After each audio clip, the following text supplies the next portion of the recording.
Today I'm meeting with McKenzie Niño, an LCSW, and I'll let her give you her contact information as we normally do at the beginning. But we're going to talk today about something we haven't covered much to this point, but certainly need to, and that's domestic violence.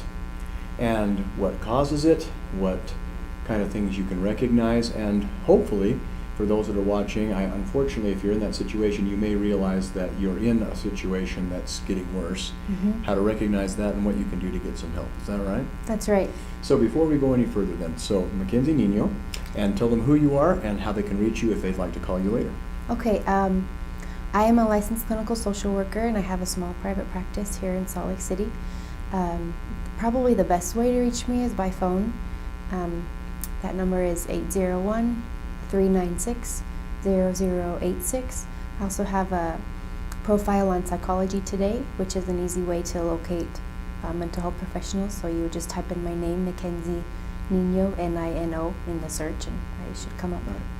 It is. You can do a lot of things with it. And psychologytoday.com, all one word. Mm-hmm. That's how I found you, as a matter of fact. So I'm really grateful that you're willing to talk to us about this. And it's a serious matter, but it's also a very misunderstood matter. And I like before we went on camera, we talked a little bit about a few things that really scratch the surface, but they're also very fundamental, and that's something that people ought to understand before they look at their specific situation and see how deep they need to go. Would that be right? Right. So the first thing that you told me about that I think that our viewers would also like are the various kinds of domestic violence. So take it away. Okay, so many people assume that domestic violence only means physical abuse, like punches or pushing down the stairs, but in reality there are many different kinds of violence, and that create a system of power and control that a batterer uses. And that's the good point, because I was one of those people too that thought, well, all right, you're either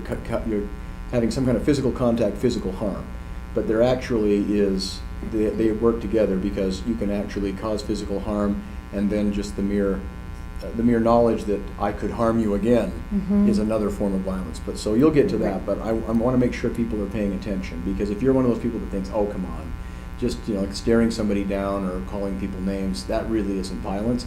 It may not be physical violence, but it is a form of domestic abuse. Exactly. Okay, so let's hear it. So intimidation or coercion, threats of violence, threats of taking her children away from her, as well as economic abuse, not allowing her any access to money or access to a bank account, so that she is completely dependent on him for basic needs, as well as using her children against her as a form of abuse, such as threatening to take them away or using them to pass messages to her in a manipulative kind of way. And you mentioned that that's a big problem for immigrant couples, and it could be man or woman. We're using her simply because there are a lot of, the majority of domestic violence victims are women, but that's not to say that they're the only victim. Right.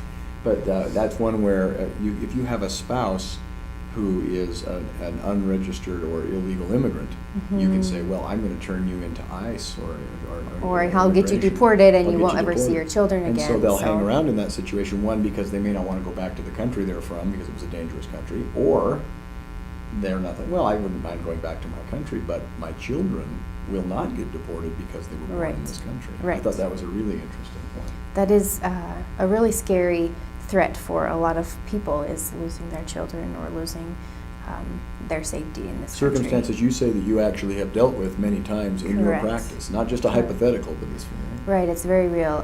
Other forms of abuse include psychological abuse, which people think, oh, just insulting someone is not abusive, but when it becomes repetitive and it escalates to the point of belittling a person's sense of self-worth, and threatening her well-being or her family members, or stalking or following her to create an environment of intimidation and intense fear, that is considered psychological or emotional abuse. He never laid a hand on her. He just happened to be walking by, and he just happened to be, come to the office, just wanted to know if she wanted some, so how do people, what do the slick talking people do when they're trying to get away with it? What makes some of these things so insidious? Do you know what I'm saying? Because you're saying, like, well, how do you distinguish between someone who's just maybe socially inept as opposed to someone who means some kind of harm, whether it be emotional or physical? So a person that means physical or emotional harm is very calculated in the way that he threatens or intimidates her. So it's not just randomly driving by to see if she's at work. It's checking her phone when she's in the shower. It's making someone follow her when she goes to work or to a friend's house to make sure she's not having an affair, which he accuses her of. It's not allowing her to go anywhere outside of his watch, so that she becomes isolated socially and becomes very alone, both physically and emotionally, so that he doesn't allow her to have a life outside of him. And then she begins to think that this kind of situation is normal because she doesn't have a lot of contact with friends or family, because she's not really allowed to. And that's when it becomes dangerous, is she's suffering in silence because she doesn't have a lot of support. And maybe her friends and family don't talk to her anymore, or she's pushed them away at his insistence.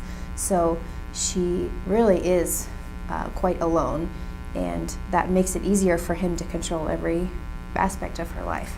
This isn't something that we talked about beforehand, so I apologize if this is kind of coming out of the blue, but could you describe, each situation is different, but how does somebody go from, like, hey, he's a charming person and I want to get to know him better, and so we spend a lot of time, we date, we court, we get married, and then how does he take this normal, happy, well-adjusted person, he or she, but we'll utilize a woman for this example, how does he cause her to spend less time or push her friends and family away? It's not like one day he just simply says, no more friends, no more family. So give us some examples, because people watching this might go, my gosh, that's me. Yeah. I'm a miserable person, and I thought it was because I was mentally ill, or I thought it was because I was getting fat or skinny or whatever it was. And then it's like, or because I lost my job. It's like, no, I'm actually being cut off. So how, if you and I were husband and wife, and I were trying to control you and manipulate you, and one of the things I was trying to do is to cut you off from other people outside of us, how do I do that? A lot of people describe it to me as, he would tell me if I love him, I would only want to spend time with him. In a manipulative kind of way, like, if you love me, you wouldn't go out with your friends. And could I suggest one? Yeah. I didn't know you had plans to go out with your friends. I was hoping you'd stay home, watch TV with me. So it starts out subtly like that. Like, it's not coercive, but it's just suggestive, and then it becomes more pressured. Like, going out with your friends. You're going out with your friends all the time. Your friends must all go introduce you to other men. So there's this guilt layer. Right. So you don't want me to think that. So you say, well, I'll stay home. So she doesn't want him to become angry, and she wants, hurt, and she, right? Yeah, and she Whatever does love him. So she wants to show that, and so she kind of gradually will give up outside activities or interests at his insistence, and his pressure becomes more intense as he gets her to let go of other things she used to do, or push away friends because, well, I don't like that friend, let's not hang out with them, let's just stay home. And that sounds silly, but month after month of not seeing other people, a person becomes really isolated to the point where her friends and family don't know what's happening in her life. Yeah, we're a family now. We don't need to go visit your folks as often. Yes. I don't know why you're so interested in going to see your sister and her husband all the time. I mean, they're older than we are. And eventually that can just wear you down to the point where at first it might be out of a desire to show that you're not that person.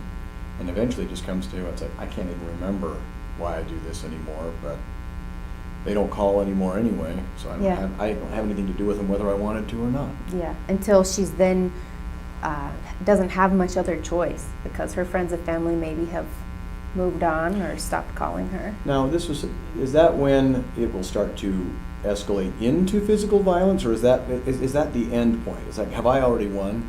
You basically do whatever I want. I've got you wrapped around my finger. I don't need to beat you up or anything, or do I now say, well, now that I've achieved this level of control, now I'm going to say, well, I'm getting bored with that, so now I'll say, hey, you need to do this more, and you need to do this better, and you need to do this faster, and if not, well, then I'm going to, or do I just stop? Normally, it doesn't stop there. It doesn't? No, Okay. once, well, at least the severe cases that I tend to work with, once there's that level of control and isolation and intimidation in a relationship, then he can really increase the violence, so to speak, by physically hurting her, sexually assaulting her, or forcing her to do sexual things that she's not comfortable with. Because where is she going to turn? Because All the what people- other resource does she have to ask for help at this point? And she might actually be like, well, I can't go to my friends. I cut them off months or years Right. ago, and they're going to say, well, why are you coming to Right. me now? Or And the interesting thing about domestic violence is that there's a cycle. There's a cycle of violence. It's not just out of the blue that he snaps and throws a chair and pushes her up against the wall with his hands around her neck. There's degrees of, maybe slapping her would happen before a more intense assault. But when I say cycle of violence, what I'm describing is there's a tension building phase where there might not be physical or sexual assault during that time, but the woman feels like she's walking on eggshells because she feels that his tension is mounting. He's angry by every little thing. She never knows if he's going to be hot or cold, so she's always looking over her shoulder when he gets home, worried about what she's going to do to anger him for no reason. And that tension building phase just kind of escalates as long as sometimes short time, sometimes months, until there is a violent incident, which we do recognize and the as ironic as thing the is, abuse. I'm sure that the tension bothers him. 'Cause Right. she's so on edge. It's like, It's where's not that happy? comfortable. Where's that happy, comfortable person? It's like, stop being so on edge. It's like, and all that does is Create more tension. till Yes. the point it's like, I can't stand it. It's like, and Yes. then you, like you said, he lashes out, or she lashes out with violence, just because the tension becomes unbearable. And then, so what? How does the cycle continue? Then we've come here. Yeah. It's built and built and built. It's reached a breaking point. Then what happens next as the cycle continues? Yeah, so after there's an explosive incident or a violent assault, there's what we call a honeymoon phase, where an abuser turns up the charm, as we say, and maybe apologizes, promises to never repeat the violence, gives her gifts, treats her with romance, makes her feel like she's crazy to think about leaving him because he's being so good to her. And that may be sincere, right? I didn't want to be violent. I think a lot of abusers think that it is, but it ends up repeating itself inevitably. So it's usually it's almost never a one-time incident. But is it sincere in the moment? Um, Are people, I mean, when you get to that tension, I guess I'm asking this because I don't know the answer.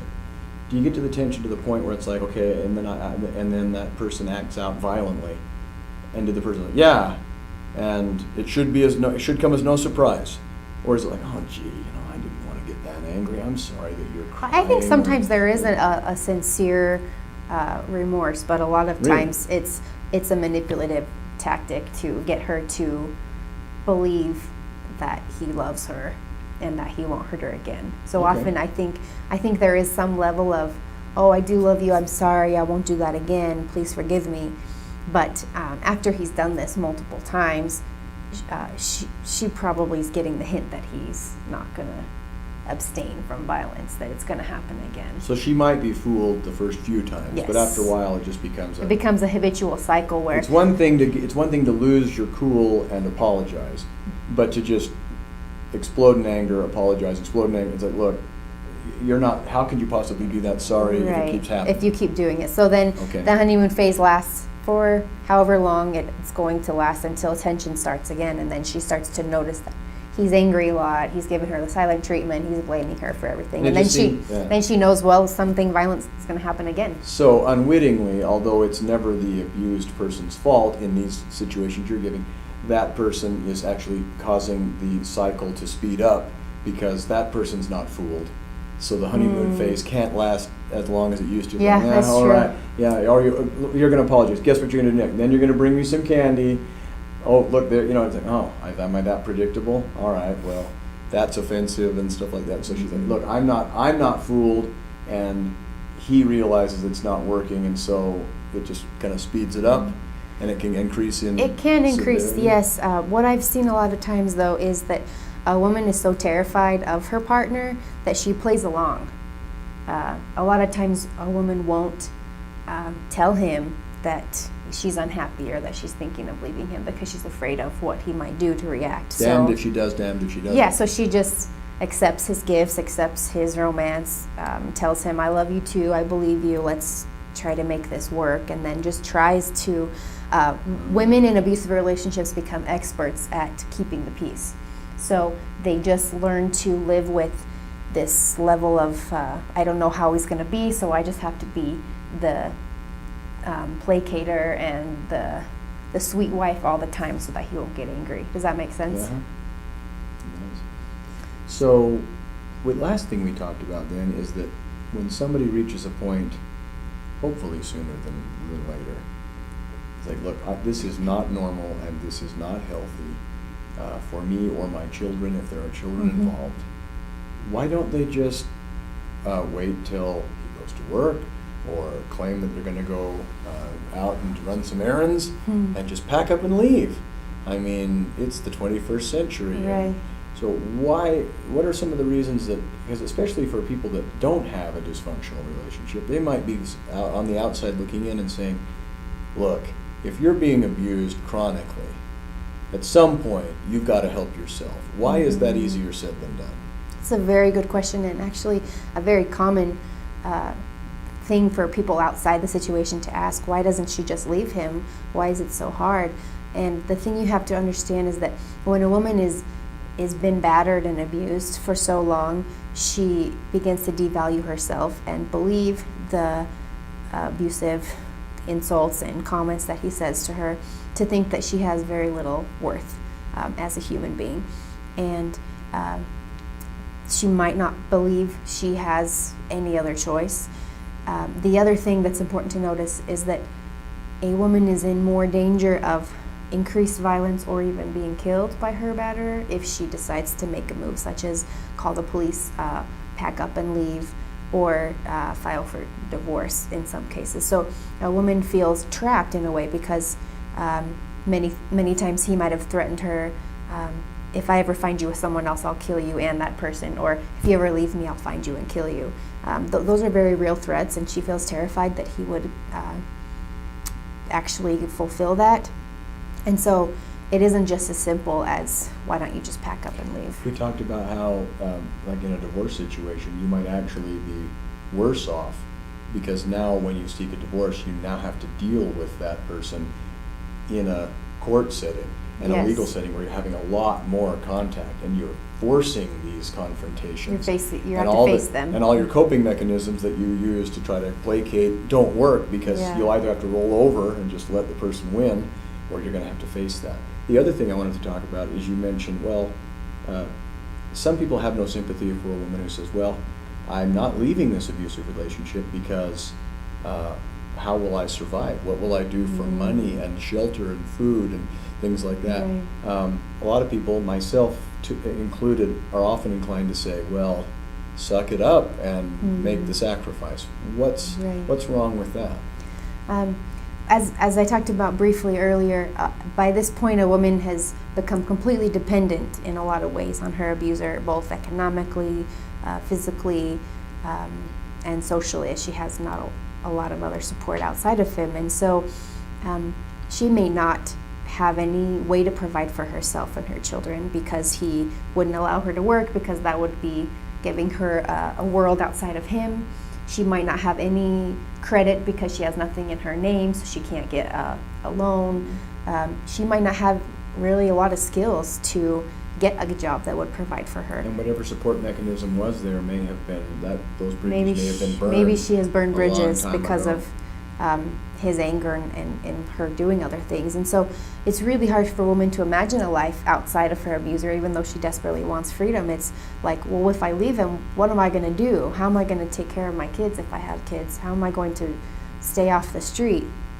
So let's try to finish on a note of hope. What do you say to women who are saying those very same things, or having those same feelings? Like, look, I realize now how I got to this point, and I don't want to live like this anymore. I don't want my children to be exposed to this anymore, either because I fear for them or I don't want them to repeat these same cycles. I'm worried about what I'm going to do. Where am I going to live? How am I going to survive?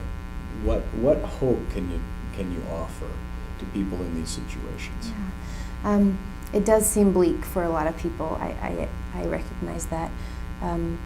But what's important to remember is that even though the uncertainty of how am I going to live, where am I going to live, seems very scary, and it is, a life of dignity and respect and living free of violence and teaching your children that they deserve a different kind of life, those things outweigh, I think, the familiarity of, okay, at least we have a house to live in, but he's beating us. So there are resources out there.